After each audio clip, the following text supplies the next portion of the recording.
da koy daal di gën a alourdir xam nga comme niñ ko waxee rek lu Sénégal war a daal di yenu ci ndoddam daal di koy war a wéyaale ak situation bi nga xamante ne moom moo ci daal di am ci réew mi war di ko daal di fay rawaan comme niñ ko waxee rek c'est un lourd fardeau bi nga xamante ne bu tegu ci état bu Sénégal. waaw bor bi diis na diis na gann sax donc moom laa doon xool nii 23000 voilà donc. En fait, ça c'est un chiffre de 2024. Bon, xamante ni déjà gars yi amoon nañ ci accès man je me rappelle bi ma njëkkee gis kii bi nu ma koy tuddee rapport banque mondiale bi nga xamante ni mooy wax ci dette mondiale bi et tout ça donc bi ma ci gisee partie bi ñuy wax ci Sénégal ñu ne 24000 milliards donc mooy estimation bi ñu joxe woon donc 23535,9 soriwul loolu donc 24000 milliards. Donc loolu c'était déjà en 2024 et boobu boo xoolee bi nga xamante ne rapport Cour des comptes bi mu génnee bi mu waxee sax moom daanaka dafa déprécier dette bi dafa mel ni lu wàññeeku parce que IGF moo njëkk a def rapport donc IGF bi mu defee rapport ñu jël rapport bi jébbal ko Cour des comptes ne ko yow de chiffres yi nga joxe sax yow da ngaa baax ndax bor bi ëpp na loolu daal di koy dolli parce que c'était 83% li IGF defoon biñ ko bi kële defee mu nekk 99,67%. mais après bi ñu saytuwaatee ñu gis ne dépassé na loolu parce que yegg na au moins 119% du PIB. Donc 119% du PIB ça veut dire que ni li ngay gagné maanaam boo ko bu doon 100 francs la boo jëlee 100 francs yëpp fayee ko bor dese nga 19 francs yu teguwaat ci sa c'est-à-dire maanaam say bor ëpp na fuuf yow li nga xamante ne moom ngay gagné. Donc cela veut dire tout simplement que Sénégal dafa dund pendant très longtemps au-dessus de ses moyens loolu kese la. Parce que su fekkee da ngay liggéey. di gagné dara amoo benn source de revenu du dundee li ëpp effectivement la nga xamante ne moom ngay gagné soit dañ la ko may nga dolli ko ci soit da nga koo leb voilà soit nga dem jëli fi jàmbur lu dëgg donc ñun nag Sénégal da doon leb donc leb bi bari ba nga xamante ni bor bi toll na foofu te bor bi il faut que dañ koy fay.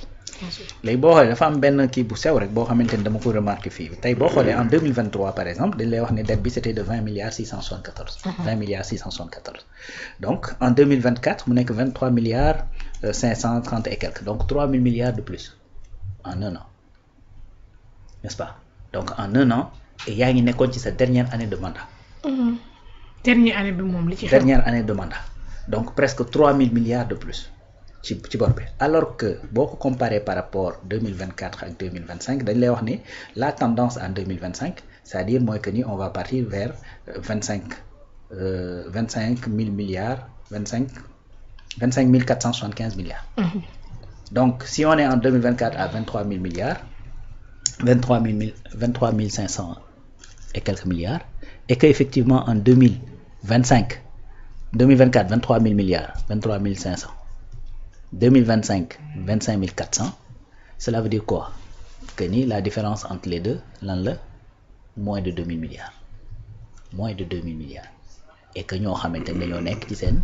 première année de mandat et fekk fi bor boo xamante ne avec des échéances yoo xamante ne dañoo yegg si à maturité donc voilà effectivement li nga xamante ni moom mooy cette différence exponentielle bi nga xamante ni gis naa ko man ci ñaari chiffres yooyu. loolu man personnellement li muy confirmer pour man mooy l'option bi nga xamante ne moom la état du Sénégal di jël dañuy leb moins di fay plus pour mën a wàññi suñu bor donc loolu laa gis ne peut-être moom moo feeñ ci chiffres yi nga xamante ne moom lañ joxe parce que la différence est là les chiffres sont là kenn inventé wu ko donc on est passé en 2023 de 20 000 milliards et quelques à 23 500 et quelques milliards plus de presque 3 000 milliards yoo xamante ni moom mooy différence bi en un an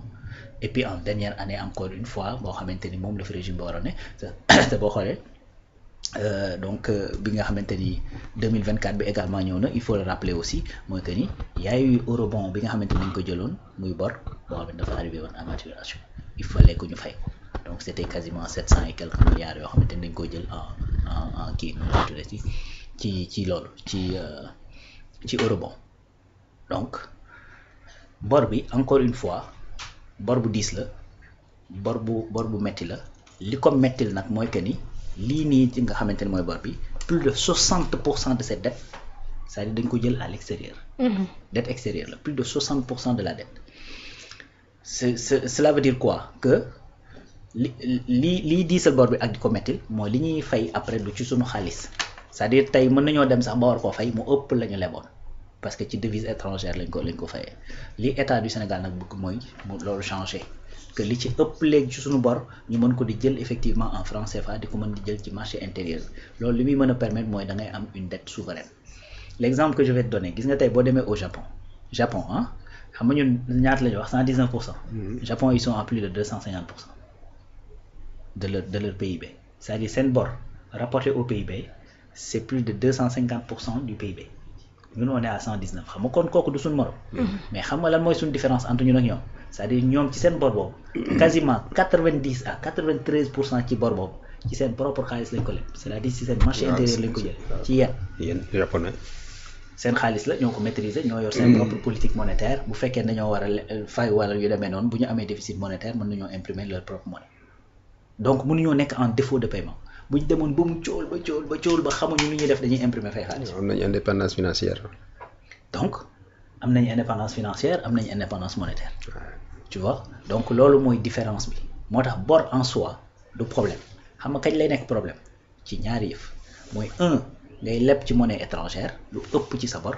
2 nga di ko dugal ci foo xamante ni c'est pas productif du génnewaat li nga leb. loolu danger bi. mu ngi mel ni comme tey man may leb di dem di jënd ay fëgg jaay di ñëw di jaay Bakary laa fi gën a yëpp Bakary di leb. te du fay di dem boîte c'est-à-dire bu weer bi deewee man ma mën a comp ci sama bénéfice fay mais Bakary bu ñu ko jàppalewul du fay. noonu la demee c'est-à-dire parce que effectivement man fi ma dugal sama xaalis dafa productif fi mu dugal xaalisam productiful ce qui se passe mooy leb nañoo leb bay bëgg a dee dugal ko effectivement ci ay infrastructures routières yoo xamante ni certes c'est très bien parce que dëkk mënta développer sans ay yoon yu baax. n'est-ce pas mais par contre def ko noo xamante ni c'est extraverti moo tax sànq inquiétude bi doyen doon am mu nekk une inquiétude légitime. defar autoroute jox ko koo xamante ni du sénégalais mu koy exploiter di jël li ëpp ci bénéfice am di ko yóbbu fa mu dëkk donc nga am loo xamante ni c'est extraverti même bu dee produire doo ko jariñoo. beneen exemple tabax stade tabax arène nationale tabax effectivement terre tabax BRT ñu nekk déficitaire ngay jëlaat sa alal di ko ci dugal. pour entretien. tu vois donc loolu mooy problème mu bor. mooy ngay leb ci lu dul sa àll ci lu dul sa monnaie 2 ngay leb di ko dugal ci ay secteurs yoo xamante ni ce n'est ni prioritaire ni productif. te loolu nag mooy ñu indi jiixi jaxa gi ñu nekk tey su fekkoon ni liñ dugal ci terre bi 1200 milliards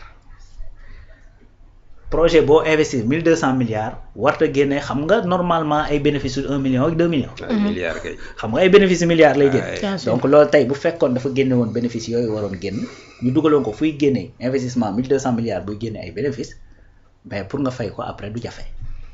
mais voilà effectivement la situation bi nga xamante ni ci lañu ne léegi nag bu ñu ñëwee ba yegg si war a fay il vaut mieux amaat bor fay bor maanaam suul bu kii suulee ko bu kële que passer en défaut de paiement parce que su boobaa les conséquences seraient encore pires léegi nag pour éviter loolu moo tax après malheureusement dafay nekk cycle. maintenant lii nga xamante ni mooy joxe espoir que ni loolu dana estompé wu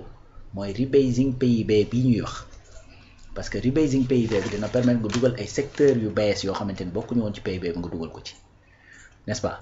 bu dana permettre effectivement nga gonfler waat sa PIB parce que dès l'instant nga gonfler ko déficit bi dafay wàññeeku n'est-ce pas donc dina permettre également voilà donc nga mën a maîtriser un peu sa dette. En plus de ça mooy le fait que ñu changer structuration de la dette bi di leb plus ci monnaie CFA que ci autre chose loolu aussi dina la mën a permettre di fay plus que li ngay leb également dina la mën a permettre nga delluwaat affaire bi ci norme yu baax beneen affaire bi nga xamante ni tamit indil nañu ko malheureusement mooy déficit bi nga xamante ni def na ko ci budget donc déficit budgétaire bi c'est passé du simple au triple ou au quadruple parce que normalement les nu ma koy tuddati norme de convergence yi je pense 4% la xawma aujourd'hui on est à plus de 13%. presque 14%. Voilà, donc toute cette situation moo fi nekk mais maintenant il y a pas péril en la demeure comme ni ko Abdourahmane Sarr waxee woon dette bi bari na mais c'est soutenable parce que y a effectivement des mécanismes yoo xamante ni ñu mën a permettre ñu mën a effectivement compresser ko ba nga xam ne dootul toll yenn dayoo yi. Bien sûr. tonton Omar ban jàngat ngeen daal di def ci situation financière bi nga xamante ni dette publique bi daal dina koy engendrer. man du ma ñëwaat sax si considération technique yi rawaan joxe c'est leer na ba pare mais damay ñëw si conséquences yi parce que nag wax dëgg yàlla bor moom bu ko nit di jël da koy jël pour mu amal ko njëriñ mais defe naa ne bu fekkee da ngaa leb lu toll ni réew nga leb ay bor yoo xamante ne que bi ñu ne gisuñu bor bi fan la feeñ ci économie réew mi tey ñi nga xam ne ñoo yor réew mi seen problème principal mooy lan nan la ñuy def ba fay bor boobee kon bor boobu jaruloon a leb oui loolooy dëgg bor boobu jaruloon leb parce que fekkee ne tey lépp lu ñu liggéey dañ koy jël fayaatee ko bor kañ la ñuy décoller te situation boobu la nekk de man dama wax langage clair bu simple situation boo ñu nekk tey da ngay ñëw di liggéey weer bi dee nga fayeeku xaalis bi nga fayeeku wala nga dugal sa kër tabaxal sa kër defar sa njaboot non am na bor boo xam ne bu fekkee ne fayuloo ko day am non seulement boo fay da nga war a fay mais bu fay bu motul dañ lay pénaliser encore nga fay plus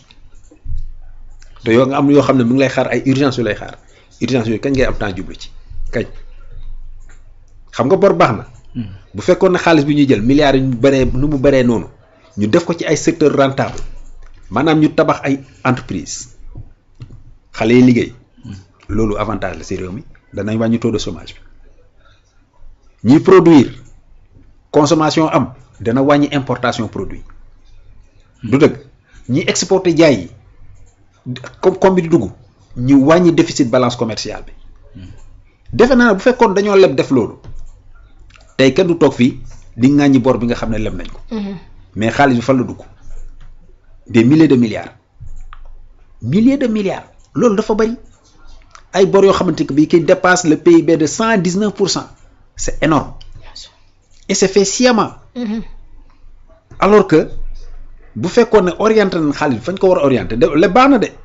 amoon nañ capacité nag di d'endettement loolu déjà critère bu am solo la parce que pays bu fekkee solvable nga boo demee endetté wu dana la jox mais bor la ca gën moo nga investir ko foo xamante ne que bii sa waaye réew dana ci gis njëriñ tey am na loo xamante ne que bii Sénégal tant que ñu mu ngi fii du ñu gaaw a décoller moo tax gouvernement yi man dama leen a yërëm de walaay Azim dama leen a yërëm parce que li leen di xaar moo bëri te moyens yi nga xam ne moo war a def li seen moo leen di permettre ñu atteindre seen objectif nekku fi parce que am na secteur yoo xamante ni que bii sàggan nañ ba mu rëccuñu parce que am na secteur de souveraineté yoo xam ne Sénégal ñoo ko waroon a moomal seen bopp benn muy ndox ñoo ko waroon a moom parce que mën nañ ci am ay ressources supplémentaires électricité ñoo ko waroon a moom à 100%. communication ñoo ko waroon a moom à 100% yooyu yëpp amuñ boo xam ne ñoo ko moom ay 100%. rawatina nag ay infrastructure comme ni ñu ko waxee léegi ak ci BRT TER ak yu demee noonu yooyu yëpp xaalis bi day génn dem te pourtant xaalis turu Sénégal lañ jëlee xaalis bi ñu ko defaree bu fekkoon ne foofu amoon nañ tuuti vision xam ne nag investissement yi yooyu duñ ay priorité donte baax na nag wax dëgg yàlla dina tax nit ñi dina mobilité urbaine bi dana ko wàññi mais am na secteur yu gën a important fuuf ñu dugal ko si du dëgg tey àll bi ñu demoon àll Casamance bale ñu implanté fa ay entreprise ay unité de transformation de fruits et légumes mais loolu dinañu amal njëriñ mais buy yàqu dans le Fouta fii ak comment dirais-je Jolof meew boobu ñu koy transformé dana wàññi importation meew bi ñu defar ay entreprises yoo xam ne dinañu am na yoo xam ne élémentaires yoo xam ne waroon nañ mën a def ay entreprises wala sax bu fekkee nañ amuñ xalaat boobu yi nga xam ne entreprises yoo xam ñu ngi fi woon avant te ñu tëj grâce à cause des comment dirais-je le terme là encore ajustement structurel yi ñu relancer waat entreprises yooyu xëy na xaalis bi danañ gën a am njëriñ par rapport ak aujourd'hui parce que tey bu fekkoon ne relancer nañ le secteur du ferroviaire rail bi jóge Dakar dem ba Tamba jàll Bamako loolu rentabilité bi muy am non seulement ci état bi mais également si population yi muy traversé loolu rentrée de devise la dañ am solo ñu investir également ci petite unité de transformation agricole yi dafay am solo regrouper les paysans dafa leen ay coopératives dafa leen ay unité de transformation xaalis boobu man dapp naa ne moo doon ëpp njëriñ bu boobaa nga xaalis bi ñuy liggéey dinañ ko mën a waaye fayewaat bor ba nga xamante ni que bi état bi dina fay mais xaalis bi muy fayee du ko jëlee jiwaat bitim réew par exemple lépp di ko fayewaat bor loolu la ñuy def nii de. lépp di ko fayewaat bor. defe naa ne vision fa la ñu defee erreur yoo xamante que bi conséquence nag danañ ko dund lu yàgg parce que dette bi dafa bari to amuñu source de revenu yoo xamante ni que bi dinañu mën a permettre ñu fay bor bi nu mu gën a gaawee pour mën a nag jublu si urgence yi nga xamante ni que ba moo ñuy permettre ñu suqali suñu réew moo tax nag encore une fois changement de vision bi am solo c'est venu à son heure gis nga bu ñu toogoon ba cap bii ñu weesu ko ñi nga xam ne ñoo fi nekkoon continuer yor réew mi man je pose la question Sénégal est-ce que duñ jékki-jékki rek ñu ñëw génne nit ñi ne leen Sénégal jaay nañ ko moomatu leen Sénégal non imaginal tëj ko non à ce rythme là bu continuer di endetté wu xoolal déjà liñ fi bàyyi te buñ fi toogaatoon lu ñuy def duñ changer parce que loolu lañ xam danañ endetté wu à tel point que Sénégal si boppam la ñuy hypothéquer ay nit jékki-jékki rek nañ génne leen réew mi ñoo ko moom léegi heureusement que yàlla dimbaleen ñu ba ñeneen ñëw nañ bëgg ñu ngi jéem a jubbanti dana métti nag toujours dama si insister dina métti parce que ça ne sera pas une chose facile parce que le mal est extrêmement profond wax dëgg yàlla keroog dama yem ci benn vidéo bu Amadou Ba di wax interview la woon c'était ci campagne bi donc gars yi nag dañ ko génnewaat benn jour sax maa ngi ko doon rappelé fii di wax ne man ba ma ko déggee muy wax naan Sénégal dañu waajal te xam ne 3 ans yi ñu jëm dana métti bi ma gisee gars yi génne yenn chiffres yi ma ne ok kon saa lii la doon wax mais journaliste bi da ko posé question ne ko tey bu fekkee dañuy